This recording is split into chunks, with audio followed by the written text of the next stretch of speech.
Hey everyone, welcome in.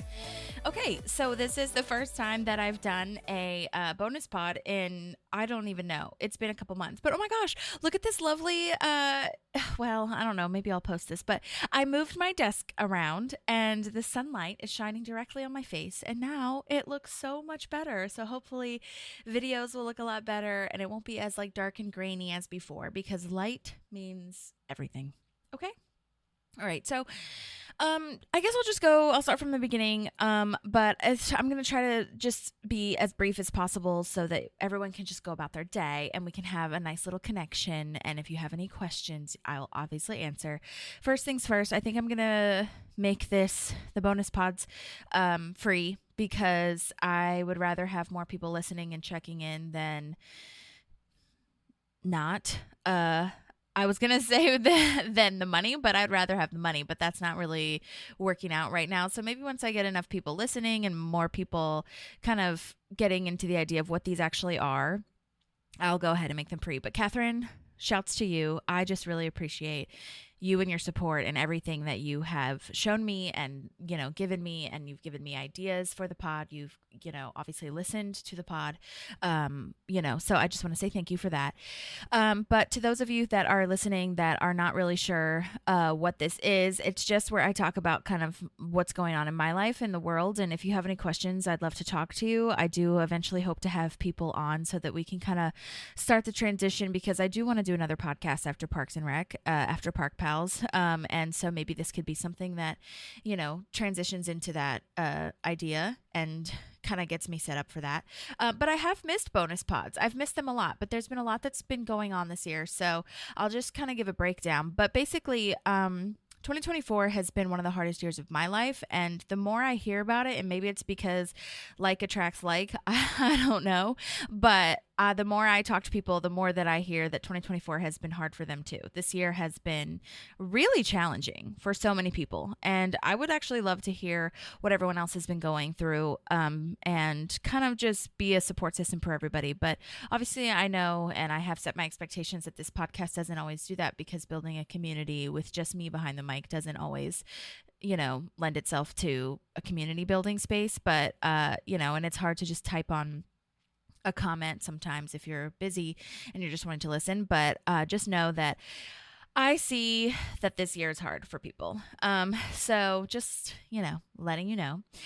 So to start off the year, I technically lost my job. I guess technically, I'm saying the word technically so much because I was sort of backed into a corner. I basically was told I can do 2 jobs for the price of 1 or I could leave. And this was back when I was really done with that job. I had learned everything I could possibly learn. I had tried to learn more. I even said when they were talking to me, like, I'd like to move laterally, but that doesn't seem like an option, or up or whatever, but again, that doesn't seem like an option for me at this time. So I guess I'll just, leave. And so it was just this weird situation where they were like, we want you to be in control of the narrative of this whole thing. And I'm just like, but I'm not. I mean, this isn't my choice, but I guess if this is the way that it's going to pan out, I guess this would be the best way because then I could get some severance. And I should have asked for more, but they did give me severance.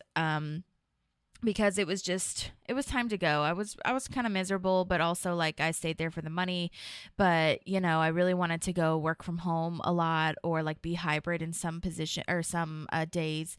And my position was totally able to do that, but they just weren't set up for that and hated it. And by they, I mean our managers and bosses. And so I was just like, okay, I guess I'll find something else. And in my head, I was like, I'll find a coffee shop job to work at. I loved being a barista. I still do. I'll do something that will, that will hold me over until the next full-time job, right? And that has been completely the opposite of what the job market is right now. So if you followed my Instagram or TikTok in any capacity, you know that the job market right now for the last, I'd say, I don't know, a long time, for the last like maybe 5 or 6 years, especially in this last year, finding a job is not as straightforward as it used to be. You used to be able to apply to a job, transfer your skills, maybe meet some people, network, or maybe you knew a friend that could kind of refer you to somebody, and that's how so many people get jobs. And that's not the case anymore of how you get jobs. So I just think that that's really important to mention, because I couldn't find a coffee shop job. I had,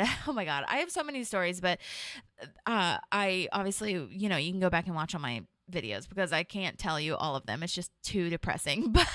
But the one that I remember in particular, apart from auditioning, interviewing like a bajillion times for jobs, was this one hostess job, a daytime hostess job, like at a restaurant. I've worked in the restaurant industry my whole life. I hadn't worked in it in a while because I was doing the corporate-y vibes, office vibes. But I went in and I applied in person. I didn't apply online because I saw that there was a sign outside that said hiring, and I was like, okay, great. I'm going to go in because back in the olden times, and by olden times, I mean like, in college, 10 years ago, you used to be able to go into the store, say that you were hiring, and if you were like a somewhat decent person and could show that you knew how to talk to people at all or were like a normal human being in any capacity, it's like, okay, can you start tomorrow? We need people. Thank you. Bye. And this one had, I would say, how many interviews was it? It was like 3 interviews, I think, for a part-time, daytime hostess job. And I called. I went in. I had like a on the spot interview. I called the next day and was like, "Hey, I interviewed. I was just making sure like when you were gonna like let people know." And then I think I called the next week, and they're like, "Oh, well, we're still deciding. We have a few other contenders, and we're still having like another, we're having more job interviews, kind of thing." And I was like, "Oh my God, this is what it is now. This is insane. This is so insane." And I will say, let's see, so when I first moved here, so yeah, I guess maybe 5 or 6 years ago, it started to change. Because when I first moved here, I did have my corporate job, but I also worked at a coffee shop to pay off my money for the making my record in 2018, and I needed all of that money to go towards paying, the producer, the musicians, the all the funds, whatever that comes with that. And so I was like, okay, I'll get a coffee shop job and I will pay all that. And yeah, I got one pretty easily, and that is not the case anymore. And I know people that have gone on many an interview, had to do full-on projects for people. It's just insane. And so after I left that job, I started to do DoorDash, Uber Eats, and let me tell you something. If you order from Uber Eats and DoorDash, and again, I can talk about this so much, I've already talked about this so much, but if you order from Uber Eats and DoorDash, friendly reminder, you better be tipping them 20% or more, unless they literally bring your food smashed, and even then, I would say most of the time it's not their fault. And I'm saying that as an Uber driver slash DoorDash driver. I feel like people have no idea what they go through. No idea. Because if it's in the heat, if it's in the rain. One time I had to slam on my brakes because someone in front of me was insane. And so the coffee that this person had ordered spilled everywhere, not only in my car, but in the bag. And so I had to, and they can order a refund / they can order another one and have another Uber driver bring it to them. But like, oh my God. And yeah, it's just like, there's so many things. I had to deliver a whole like box of paper, like heavy office paper, to somebody. I mean, it's just insane. And like, it's not good pay for what you're doing, and it doesn't really get into paying you back for gas. So that's just my PSA. If you do DoorDash, Uber Eats, DoorDash effing sucks. I would switch to Uber Eats because their customer service is terrible and they do not treat their drivers well. But I like Uber Eats, and I also like I think Grubhub was good too. But yeah, anyways. So Uber Eats was a dark time. And So then I got a job at a construction company, and I worked there for a week because I had applied to another job that a friend told me about that was a work from home position. And long story long, I am now working from home at a title company, and I wanted to be out of real estate, but listen, you have to go where your skills are, and unfortunately, or fortunately, I don't know. That's kind of what I fell into the last 8 years. Even before Nashville, I was in real estate. So, um, that's what I'm at. And I will say that the work from home thing is lonely. It is way more isolating than I ever anticipated. I was having kind of an identity crisis because I just didn't understand that I always considered myself an introvert because I always get my charge from being at home and from being by myself and not talking to people. And the reason I can be so, you know, extroverted or outgoing in groups is because I have that time to charge by myself. But then being by myself for the first couple weeks, month, whatever, was really heartbreaking. I felt so, for the first time ever, I think I felt more lonely than alone. And I'm no stranger to being alone. I have lived alone for a very long time. I have trained myself to go to places alone because I just can't stand the disappointment of people not being able to go. And then I don't get to go. And then I feel like just shitty, and I just feel like you really only get this one chance at life. And so I was just like, I'm just gonna go. There's been plenty of places that I've gone by myself. And so I was just flabbergasted, and I think it's because it's this shift, and kind of like I was alone in like in my outside life, and then so to also be alone in my work life was also really difficult. And so I've gotten used to it now. I would say I'm definitely a lot more okay with it now. But I think it's also that layer of learning by yourself, like learning without an environment of support and people and community and connection around you, which made me so like empathetic for the students that had to go through learning in 2020, because there's no way that I would have had a better experience. And there are some kids, and I think that's what we learned, there are some kids that did learn better from that did excel being behind a screen and learning that way on Zoom and things like that. So that is really the choice that you make, or not necessarily the choice. I'm sorry, that was a poor choice of words, I guess, but it's more of a preference, you know what I mean? And so anyway, I was really struggling. And then in the meantime of all of that, my uncle passed away. And so because I could work from home, this was literally the week after I moved to that construction job, and to the work from home job. And so my current job was great and let me work from home so that I could be at home to be with my family and to just be a support system for them, and also like get all the arrangements together and all that kind of stuff. And that was really hard to do that. But also my mom is still struggling, and my uncle, her brother, was her best friend. I mean, part of her routine. And grief is just such a terrible, unmanageable thing. You cannot manage it. You cannot control it. You cannot, make a to-do list out of it. You know what I mean? Like, there is nothing you can do except for sit in it, move through it, cry as you go, basically. And that's kind of what we've all been doing, what I've been doing for sure. And not just about my uncle. I've been crying about this transition in my life. I just feel like I am in such a grieving process of everything. Like everything that could have changed kind of did. And I mean, I'm not, my life could be so much worse. Like, let me just preface that. So I am not saying that I am in a bad shape or anything like that, but I am saying that I am grieving so much of what I used to have. I used to be able to support my mom, pay for so many things for her, and I just can't do that anymore. I took a very serious pay cut when I left my last job. I'm grieving my financial stability. I really don't have much savings. Probably shouldn't tell you guys that, but that's what it is, because I had to use my savings for rent, which that's what it's there for. That is what it's there for. And I did a really good job of saving when I did have that job. So I'm very proud of myself, but I used to have that. and I don't have that to fall back on anymore. Thank goodness I have my credit card to, see me through, and I'm paying that off. So that's something.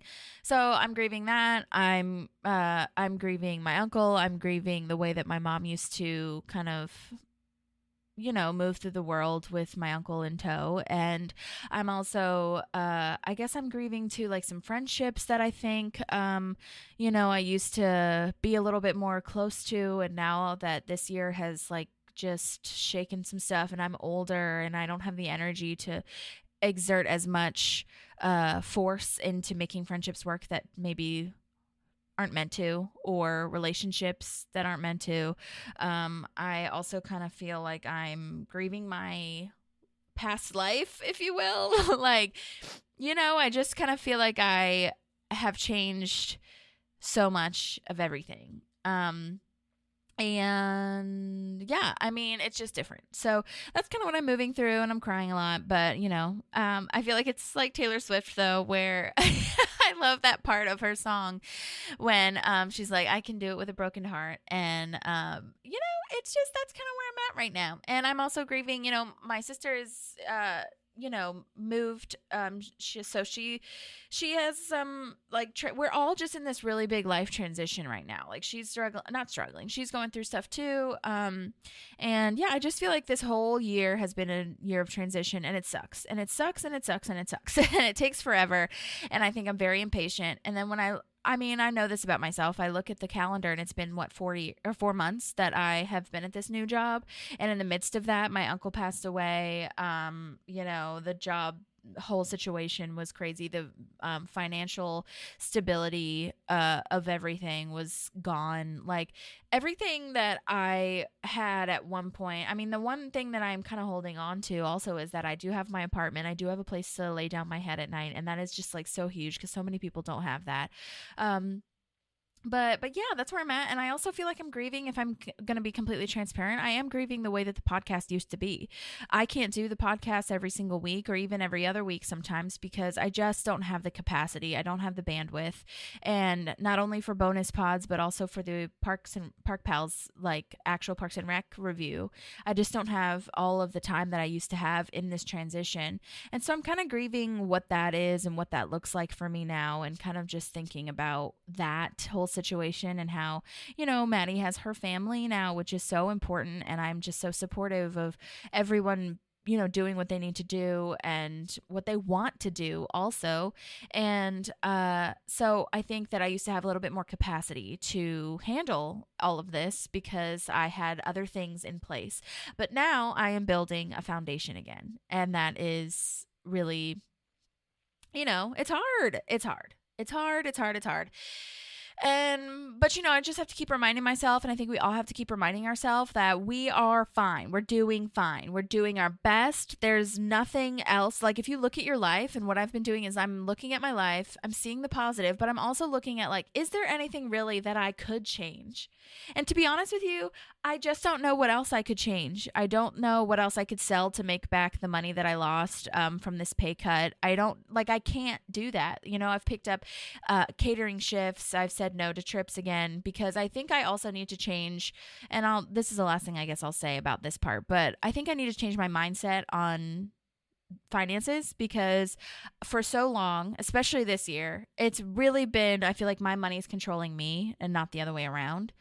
But if I change my mindset to I am controlling what my finances go towards, that is a big difference. For example, if I say I turn down trips or turn down like things that would be joyful for me, that's kind of where I get stuck in that moment of, I think that I wish I could just do whatever I wanted to and I could just be in control of everything. But in a way, I am controlling what my money goes towards. I want my money to go towards my debt right now. And, and then what's left over, I will have for joy and things like that. But I want to enjoy my life right now with the debt, with the shit, with the, you know what I mean? And I feel like, and we can kind of talk, the next thing I kind of wanted to move into was that I lately have been more than ever thinking that like acting and singing and the arts is the only thing that makes me joyful. It is the only thing that makes me happy. And it sucks because I love it so much, but it's not given or easy to do for a living. For a living is what I mean to say. It is not easy to do this just acting, just singing, just podcasting for the way that I make my money. And so I think what I have to do is I really am in this space now where I just want to enjoy my life right now. I don't want to keep thinking about what happened, in the past that I could change, or what's going to happen in the future where like I could eventually make money doing this, that, and the other. I could eventually book this one role, and then maybe that will make me feel better. It's not working anymore. It's not working for me to look into the future that way.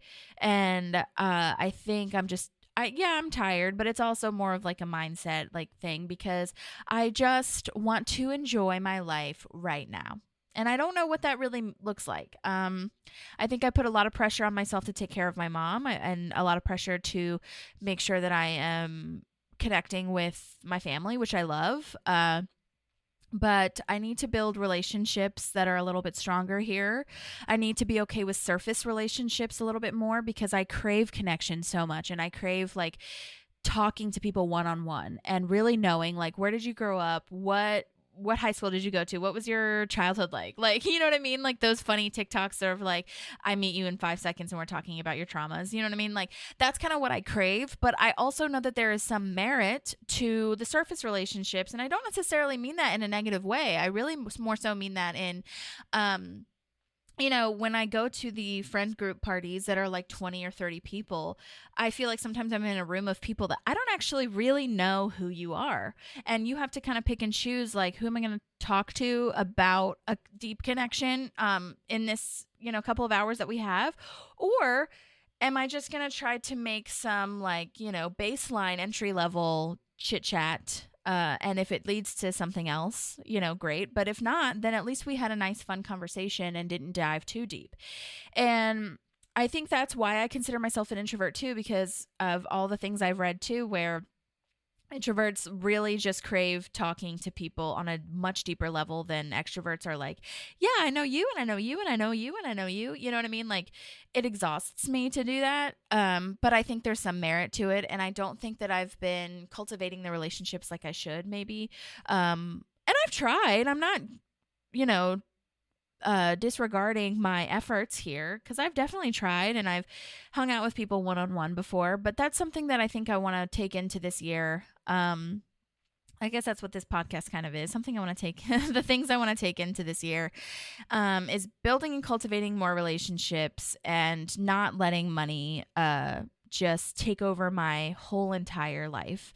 And by life, I just more so mean my mindset, because the truth of the matter is like I said, I am building another foundation. I had a really good foundation and a wrecking ball was taken to it. From the flames, the phoenix will rise kind of vibes. Oops, I guess I should turn off my phone while I'm recording. So anyways, that's kind of what's going on. And it's been dark, I'm not going to lie. So it's been kind of dark feelings. And then last week was oh my God, 2 weeks ago, I guess now, was 4th of July. My mom came down and it was so lovely. But it was like so sad because this was the first time that she had left her house since my uncle passed away and kind of been on her own, left the cat, and the cat is usually taken care of by my uncle. So we found someone else who, shouts to Jessica. She does not listen to this, but Jess, my friend from back home, is amazing and trustworthy and lovely and lives right down the street. So I asked her to take care of the cat. That was really lovely. But I pinched a nerve, or I did something. I don't know what I did, but I pinched a nerve and it was terrible. It was the worst pain that I've ever had in my life. And I have had to drop a lot of money that I was not anticipating to spend on trying to fix that. So I got 2 really good pillows that are really expensive. I got a mattress topper. I got a new office chair, which is really beautiful. It's white and really comfortable. It doesn't necessarily make me sit up straight, I will say, so I kind of have to do that. But it's not. It's really comfortable though. And then I need a new desk. I know that sometimes when I hunch down, the desk is a problem, but whatever. And then what else was it? Oh, and then I needed a new mattress, all these things. I spent money on like all these medicines and patches, and now I'm spending money on physical therapy and acupuncture, and I went to the doctor and all these things because you guys, I have never been in more pain in my entire life. That was so awful. It was so, so awful. And I couldn't move. I was crying when my mom was here because not only was I in such pain and couldn't sleep, but I also was so upset that I couldn't treat my mom because it was also her birthday. The Sunday after July 4th was her birthday, and I just wanted to do so many things that I didn't really get to do. And we just had to kind of chill out. I mean, luckily I had gone grocery shopping before she came and spent so much money on groceries. And see, even my language now, I'm like talking about money, money, money. I spent so much money on groceries. Ugh. I'm working on it. So anyways, I got a lot of groceries. And so we were able to eat at home pretty much the entire time. And then in the midst of that, she got sick when she first got here. Because our tradition also is when she first gets here, she has like we get Chinese delivered to us, Chinese food. And so we had that. And then the next day she felt really sick. And I was like, oh my God, it's the same place that we always get from. But she had eaten egg drop soup that I did not eat. And I wonder if that had anything to do with it. I don't know. But she was feeling like dizzy and nauseous. And I was like, oh my God. So luckily I ordered, this is why it is so good to be in the day and age of Uber Eats sometimes when you're sick, is because I ordered, Dramamine because she felt dizzy, and I ordered like Pepto-Bismol just in case, and like what else did I order? Ginger ale and crackers and stuff like that via Uber Eats, and like they got it really quickly, so I tipped them well and it worked. But all that to say, it was just like not what I expected, not what I wanted. We did get to go out to eat on her actual birthday that I had put a reservation in, and it was really great. But I was just like, ugh, this sucks. And I hated just not being able to take care of her. But I couldn't. I just was physically incapable of doing that. But then the following weekend, we went to see my sister and brother-in-law. She was back in town for a little bit, and we hung out, and that was the best. That was truly the best part of the whole trip. So I'm so glad that we got to have that moment. We went paddle boating on the lake, and we ate some foods and saw some movies and went to Putt Shack. Oh my gosh, so exciting. So yeah, I think that that was a really good way to round it out, and now I feel a lot better. But okay, the last portion of like what's going on with my life is that there's probably a lot more, but the last portion I'm going to tell you is that it was my birthday yesterday. So my birthday was July 19th, and I've now kind of gotten to the point where as long as I have like a nice like moment with a friend, I feel that's really nice. That's like a good celebration for me. But I have planned a couple things for next month, like I'm going to do a game night, and I want to go to Putt Shack here. But I will say planning stuff is really hard. My style of planning stuff is I'm going this day, like, let's just, if you can come, great. If not, whatever. But like, I don't know. I also want to be more open to like people's schedules because I know it's crazy, but I think you really do have to just be like, here's a couple days. If it works, great. And a couple people haven't texted back yet. And so I was like, okay, well, I guess I'm just going to pick a day and we'll go from there. And what I like to do now, my strategy has been to have at least one person be able to come on the day that you want to go. So like if it's just you and them, two people, great. And Molly has been that person for me. For the other things, I've been like, Molly, if you can come, that's when I'm going to do it. And then if everyone can fall into place, that'd be great. So I think Joanna's going to come too, and that'll be fun. So anyway, yeah, planning's hard. But the other part is that, I don't know, I had some like weird situations go on where with my dad, because it was like, I don't know even how to get into it without, telling you the full thing. So I guess maybe I'll just tell you the full thing. Basically, long story short, I talk to my dad a little bit more surface level, I guess. And so when he asks me what's going on, I'm really honest, and I'm just like, I'm just trying to pay off my debts. I, was my unemployment debts, my student loan debts, and that's something that we, I guess, touch on most of the time we talk because that is a big part of my life. But the problem is that when I talk about some of that stuff, he wants to fix it, and so he offered to put some money towards a new mattress because that's something that I wanted to do, and I was just like, or wanted to get. And I was like, oh my God, so shocked, so overwhelmed because I was like, I can't accept that. That's too much. But then I was like, it's his money. He's rich. Like, if he wants to do it, that's fine. And so that was fine. But it also, when I went to go purchase the mattress slash try out the mattresses and stuff, he was kind of like shocked by the sticker price, even though I had said like that I wanted a king now because I'm an adult and I'm older. And I also like, what if I have a partner later, but also I like to spread out. And I'm going to have this, I want this mattress to be something that I have for like 10 years, whatever. And, yeah, he was just really shocked. And I was like, I'll pay the difference. Like, if you only wanted to pay a certain portion of it, like, I'll pay the difference because I get that. I know it's a lot of money. But it's just weird because that's like classic. That is classic him. And I'm sorry, but that's just something that we've gone through together. And I think that it's just going to be more beneficial to me if we keep it to regular is a strong word, but if we just keep it to a relationship that does not discuss money, because it just triggered a lot of stuff for me. Because when he used to give me money, I used to feel like I had, I owed him something. It was going to be held over my head. He made comments that like he purchased something for me, so I definitely felt like on a guilt trip kind of thing. But now I've grown enough to know that like, look, if he is wanting to offer me something, then like I myself, like I don't care about, like if there's strings attached, eventually I'll send it back. Like I don't need it. You know what I mean? Like, and I think my sister and I have different views on that, and which I love that we can talk about that and whatever. But anyway, yeah, it was not an easy purchase. I think he thought that it was going to be very easy and like I'll just give them my credit card, whatever. But when you're mattress searching and you want something that you want, which he knows better than anybody, like I told him, I was like, I can go in here and get this myself. I was planning on doing a payment plan anyways. Like, if that's what needs to happen, okay. And then we had a whole conversation about how he doesn't think I'm incapable, blah, blah, blah, blah. But like, he just wanted to do something nice, even though now it's like a whole thing. I think he was just upset that it wasn't as easy as he thought it was going to be, or wasn't the original plan in his head.